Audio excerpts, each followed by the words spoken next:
Poppin' YouTube family. It's your boy The White. Welcome back to the channel, Silverback Siage. Hope all is well with everybody. First off, do me a huge favor. Make sure you like, comment, and subscribe. And hit that bell icon so you can be notified when I post new content. Well, it's definitely that time of year, and I have to definitely grace my audience with my 2024 version of Autumn Vibes. Keep it locked.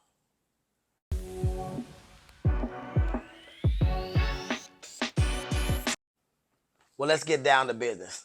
Now, we're here with Autumn Vibes 2024. Let's rock. First one by Banana Republic, Tobacco and Tonka Bean. Very, very nice scent profile.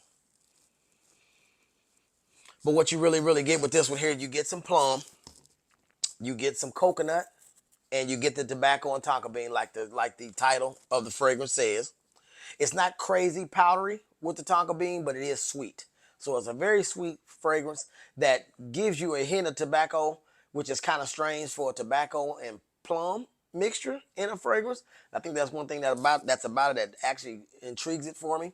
It's not a really smoky or strong tobacco, more of the tobacco leaf hint in the essence of the background, but it's very much in this fragrance composition. And then as it begins to dry down well off into 6 hours or so into this fragrance here, you do get that vanilla nuance. Very nice fall offering that is strong enough to work in the winter. But I found out that versus making it a winter scent, it's more fall prevalent because it kind of goes with some of those colors that begin to come to the forefront when you hit fall. Next one. And we're going to the house of Rojas or Rochas, however you want to say it. And that's Moustache Eau de Parfum. This one here is most prevalently known as a tuxedo, YSL tuxedo dupe or clone. But with this one here, what I end up getting is a little bit more of the mandarin orange that as it begins to progress and dry down, you get some rolls in there, but that benzoin and vanilla combo is the stars of the show. So you get a lot of that bitter orange, mandarin orange opening, and as it begins to dry down, that benzoin and vanilla are at the forefront. While if tuxedo was in this list, because I've actually got my nose on that one, and wouldn't mind adding it to my collection, but that's for another video for another day. I would say it's still smoother by far than this one right here. There's been lots of other clones of tuxedo, and some of them, I think by either Fragrance World or Lattafa, they say it's closer to the actual tuxedo scent profile. This one here still did its thing, and I'm extremely glad to have it in my collection. Hence the juice color is ready for fall. Next one. Paco Rabanne 1 Million Lucky. They're just called Rabanne now. This one here, you get a lot of plum in this one here, but it's a little different from the plum and tobacco and tonka bean. This one here is a little bit more robust, juicy, and prevalent within this fragrance here. But as it begins to dry down, you get some hazelnut and some honey, and those are the notes that really make up this composition.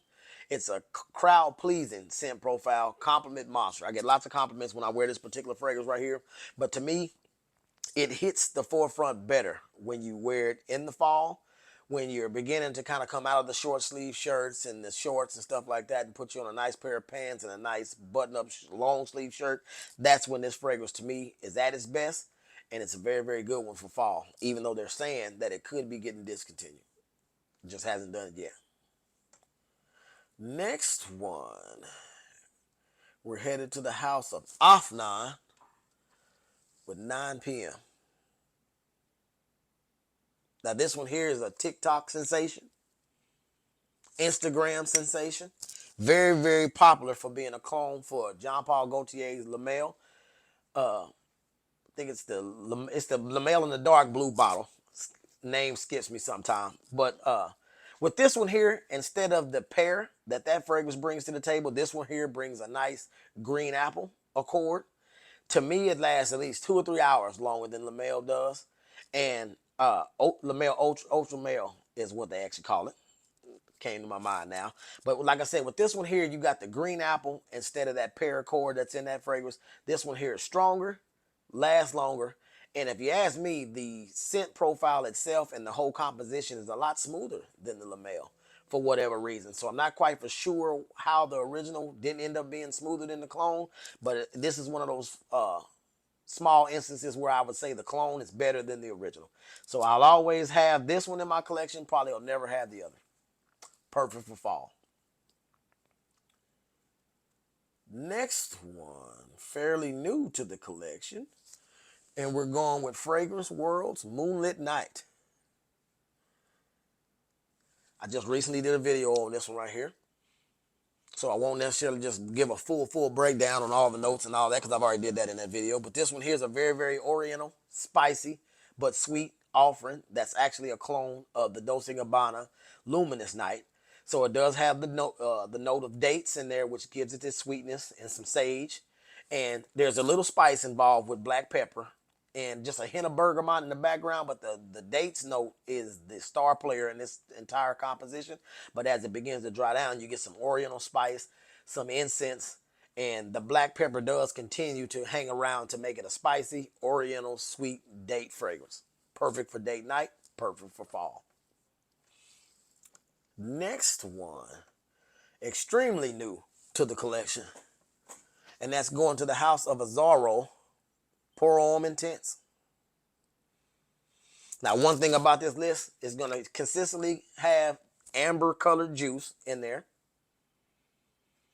But what you get with this one, like I said in this video, it's very cinnamon spicy. So if you don't like cinnamon, you might want to steer clear of this fragrance because that's definitely one of the fragrance notes that stays at the beginning all the way through the dry down. But there's a nice unique brandy note in there, so it's extremely boozy, extremely spicy. And then as it begins to continue to dry down well up to that 6-7 hour mark in there, you get a little bit of an ambery vanilla nuance as well. But the cinnamon and the booze is the top two players in this fragrance here.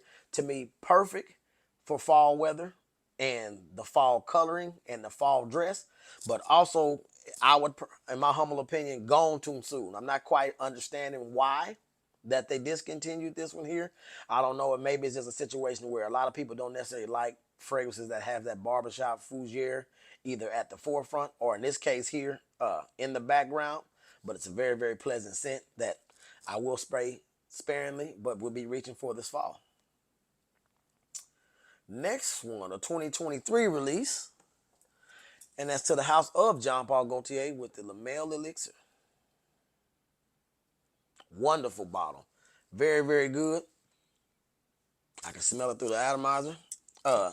Investment that they put into that line there, though. But with this one here, what you get is a lot of tobacco and some sweet honey. And you still get hints of that lavender note that's in the whole Lamel line itself, but how those fragrances like to have a blast of mint, this one here just has a little bit of mint sprinkled off in there, kind of hiding in the background. And as it begins to dry down, the vanilla takes over with the tonka bean sweetness. But the premium sweetness note that's in here is that honey.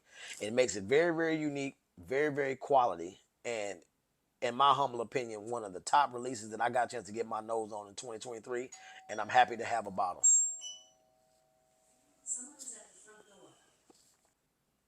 Without further ado, and no more doorbells, let's get further off into this list. Next one. Headed to the house of Lalique with Ombre Noire. This one here, fall ready. As you can tell by that juice color, you're going to see that juice color a lot in this video. One of my favorite boozy scents, though, in my entire collection. And it's one that also has been rumored to be discontinued. But what do you get with this one here? You do get some fig leaf. So you get a little bit of the hint of fig, but it's not crazily like juicy fruit fig, more of the leaf. But you do get some mint blast within this opening here. And then as it begins to dry down, you get tobacco leaf mixed in there with a lot of cinnamon. And there's a cognac accord in this one here, which provides that boozy and a little sweetness, but it's more boozy than it is sweet. But the cinnamon and the booze mixed together perfect. And then when you put your nose to this atomizer, all you can think about, period, is fall. Point blank period. And to me, for it to be in the third spot for this year's list, it's hanging on there by a thread. The two that I got ranked before it, one of the two, which would be my next fragrance, is hanging on to that number 2 spot. Very, very slim. Fairly new to the collection, so that might be why it's in that position.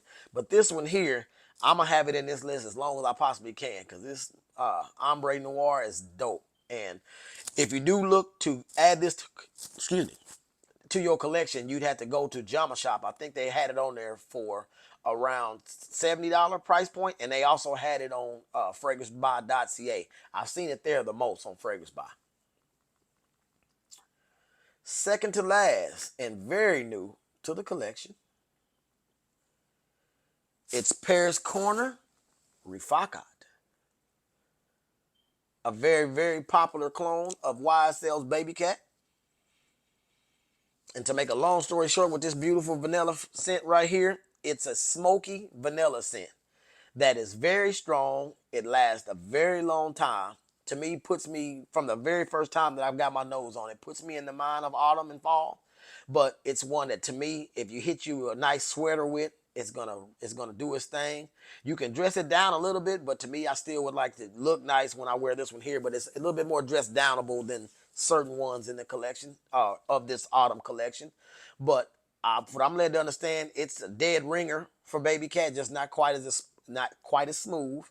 And of course, you still got to tip your hat to the original when it's a clone of the original, and it's ridiculously close.